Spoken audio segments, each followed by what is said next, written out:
everyone, it's Bren here, and I'm actually under the cover of the house because it's pouring rain outside at the moment.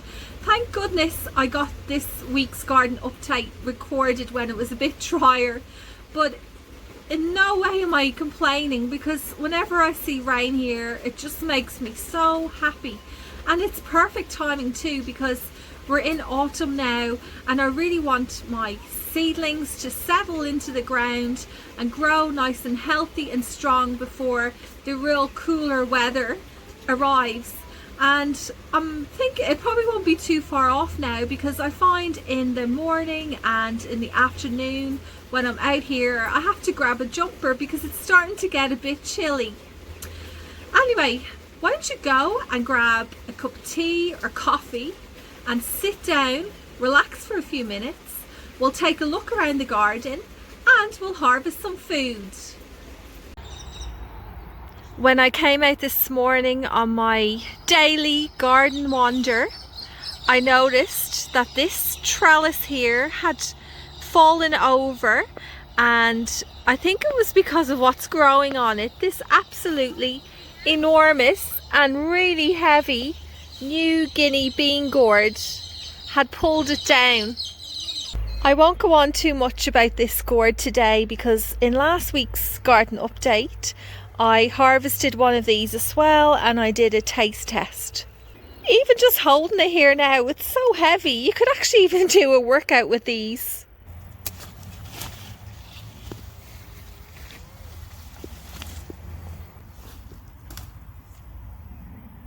It's lovely to see this perennial basil, which is covered in flowers, having so many bees.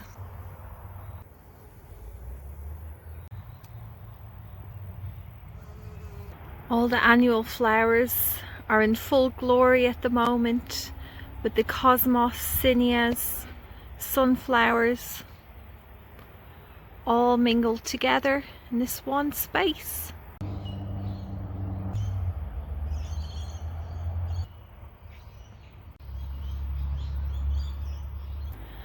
Most of the flowers that you see here, like those pink cosmos, the droopy tassels of the amaranth, as well as the Mexican sunflowers that are budding up. Most of these, plus a lot of those zinnias, actually self-seeded from last year. Despite all my effort of putting seedlings in here, the strongest plants seem to be the ones that just popped up by themselves. Underneath all of those flowers, I've just spotted this little Johnny Jump viola, which has popped up all by itself. I had some here in this area last year, and this is surely a sign from nature that winter is on the way and it's time to get this garden ready as the nights get cooler and the days get shorter. There's a lot going on here that wasn't planned. I noticed I have a pumpkin, which I believe starts all the way over there and it's made its way over the top of this self-seeded acacia tree, which I've just left there. There's also some vines of, you can see one there if you have a closer look. These are the cucamelons. This one also self-seeded. It's really tiny at the moment with its little yellow flower on top. And yeah, some corn, different bits and pieces. And I tend just to leave it all and just let it kind of do its own thing. And this is what kind of happens when you do that. Over here, there's a couple of my successful eggplants that I've been harvesting from. I'm sure there's plenty in here to pick off. I'm so glad that I purchased these two eggplants from my local supermarket, because they're the only two really that have been producing. The other plants in the raised garden beds have been shocking this year. Like, I've hardly had anything from them, so I am quite happy that I put these ones in here. Let me go and pick a few off.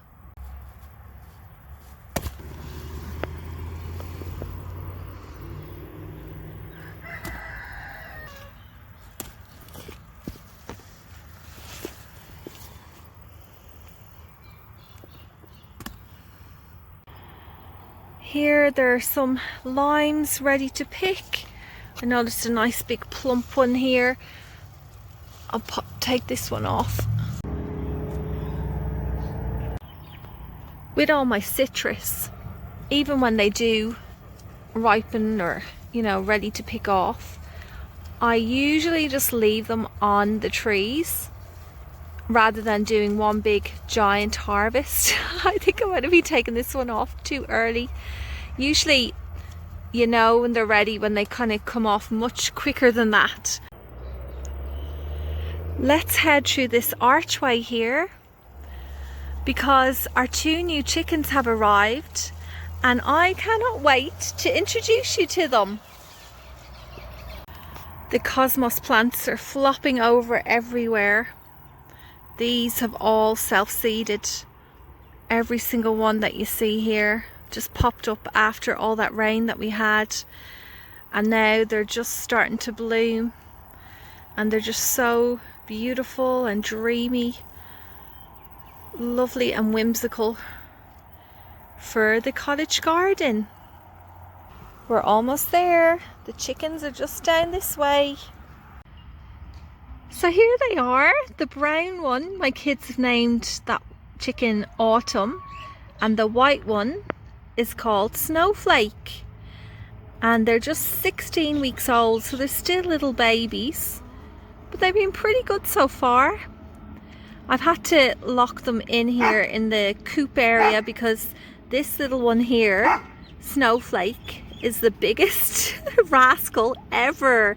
She keeps on trying to escape from this section, so I've had to spend a bit of time, you know, sealing up the fences to make sure there's no holes or gaps that she can escape through. But I definitely think she's going to be the leader of the flock very soon, as soon as she gets older. The other one seems quite timid. Autumn, a beautiful little chicken.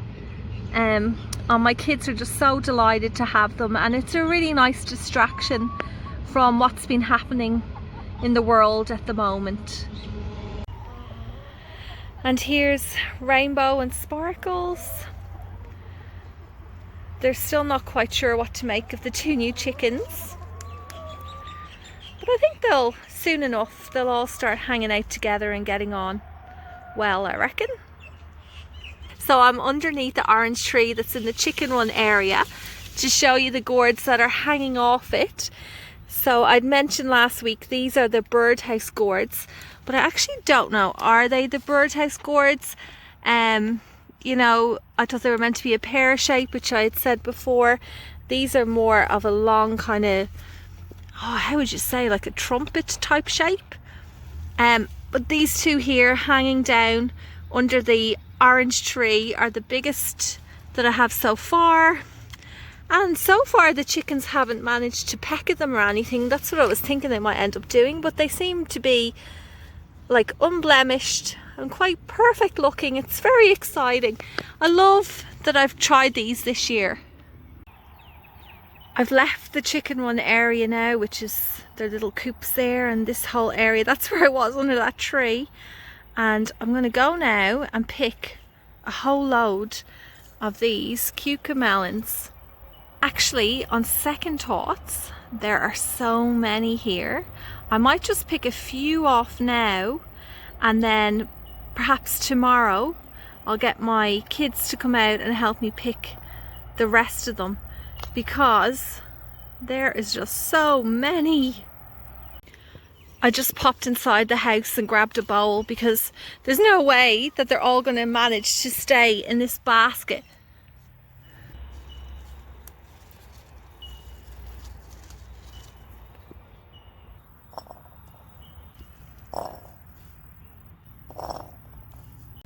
Okay, this is going to be the last handful I pick because it's going to be dark soon and there's lots more I want to show you.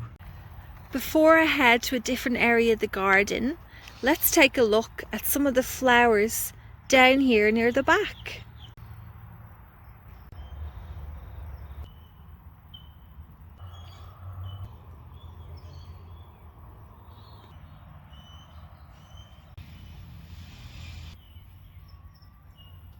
There's a lot happening here on this archway. A lot of competition going on for the space. On one side is the Australian native Pandoria, which needs to be tied up. There's a lot of them kind of dangling off and jutting out. Then over here beside that, there's a pumpkin plant growing up. From the other side, I have the New Guinea bean gourds as well. You can see one there. If I'm not careful now, that's going to get stuck in that little space. So I'm going to have to, oh, it feels a bit stuck already. I'm going to have to try and get that out. Otherwise, it will just grow around the frame and it'll be tricky to harvest. There's another pumpkin there. Just want to show you what's going on in the container that I have the mini bottle gourds in. It's not looking too healthy. I never ended up mulching it. That was a bit silly of me. I should have done that. But you can see here, something's been eating. Oh, look at that. There's snails all over. I only just spotted them. Been eating the leaves here of the mini bottle gourd. I'm hoping now that some of the vines here growing up it do belong to that plant. Even if I just got a few of them just to see what they're like, I would be pretty happy with that. Oh, look what I just spotted. That's why I like doing these videos. I always discover things as I'm having a look around. Most of the time I'm just too busy to kind of like focus in on anything. But look, it's one of the mini bottle gourds. Even if this is the only one I get, I would be happy, because then I could say that I grew them, and next year I'll give them another try and hopefully I'll be more successful. This is the view standing beside the post box to the main entrance to the raised garden beds. And just to give you an idea of the layout of the garden, back there, just ignore those. Back there, I usually try and have my washing not on the line when I record the videos, but that hasn't happened this week. So, okay, back there, you see all those white and pink flowers? They're all the cosmos. I'll show you there in a few moments. But firstly, we'll head in to the raised garden beds. More flowers opening up on the Mexican sunflower. Look what I just noticed. These are so petite. They're tiny little zinnias. There's one there. And over here, there's a little pink one. I can't even remember what seeds I put in here. I wonder if that's just because they're, you know, they're not full strength and they're kind of struggling and the flowers are just smaller, or is that a variety? I've never seen them so tiny before. Since I'm here, I'm going to pick some of these Mad Hatter capsicums. You might notice that they're at different stages of ripening. There's one that's kind of got an orange hue, and then there's a couple in here as well that are nice and red and damaged. Oh my goodness, that's annoying, but it's only one of them and I've got lots more here, so it should be all right. Do you know what? I'm being absolutely bitten alive by mosquitoes. There are so many in this garden at the moment. Oh, I could just feel them crawling over my... Ah, jeez! Oh, jeez. I thought I was going to have a heart attack. Oh, where are my gloves? That's silly me not wearing gloves. I don't even know what that one was, that spider. Oh, okay. Let me do this quickly.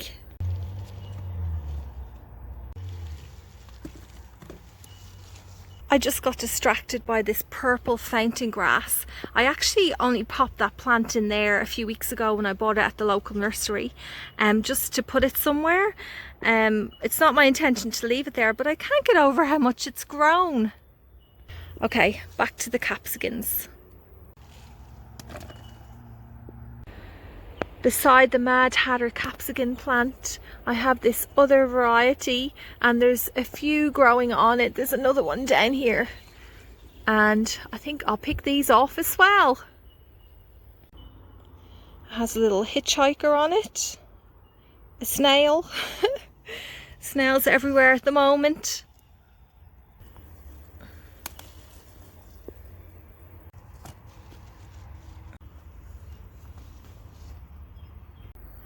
I'm down at the back section where I've sown a few beds. I showed you these turnips last week. I need to thin them out soon. I don't believe these had germinated yet, which are the beetroots. But look, I've had good success. And I've also done these in lines. If I take a step back, you might be able to see better. Done them in rows, which is something I don't usually do. But this year I just decided to do it. So once the true leaves come and they get a little bit bigger, I'm going to thin these out. Across from those beds, this is the one where I have the carrots, and if you take a close look, you can see they're all starting to pop through now. I'm in a different area of the garden now. Cosmos Central at the moment. Lots of dahlias over here, as well as zinnias, more of the brighter, bolder colours. You can see I've kind of given up on deadheading them. I'm going to actually leave this here now and collect the seeds once this has completely... Oh, sorry. Look at that, I just spotted snails. More snails everywhere. Oh my goodness, watch this. Look at this. There's one there. There's one up here. It's absolutely covered in them. Anyway, I was saying I'm not going to worry too much now about deadheading these plants. I'll just leave them as they are, and I'll start to collect the seeds very shortly. Really, with all those snails, it's just perfect conditions for them. With us getting so much rain, it's ideal here. Oh, I don't know. As long as they try and leave my seedlings alone, then I should be okay. Earlier on, I mentioned the big patch of cosmos back there. And you can see there's no way I can get near them. So I'll have to appreciate them from afar. This vine that you see jutting out here, kind of sprawling everywhere, there's some there and over here, is actually from the kiwana vine. Do you remember I grew that last year? It's a really unusual fruit. Well, the plant, and the only plant I put in here, is doing amazingly well, at least with its foliage. I haven't been able to really go in there and have a good look down to see if there's any kiwanas on it at the moment, but I'll probably do that over the next week or so.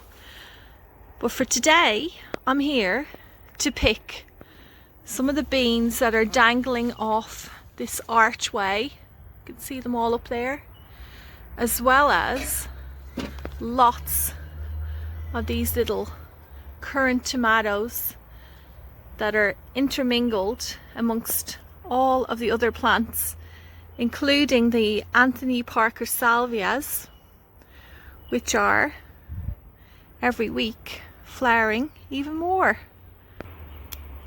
Fresh beans like this, straight from the garden, are so crispy and crunchy. You really don't need to do much to them. You can just chop them up and add them in with some lettuce, and I'll probably add some of these little tomatoes as well. That will make a nice side dish or a lunchtime salad.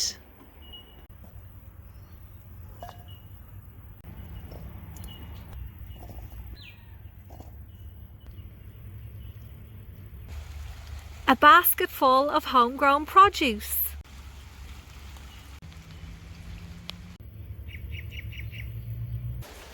Thanks for watching, everyone.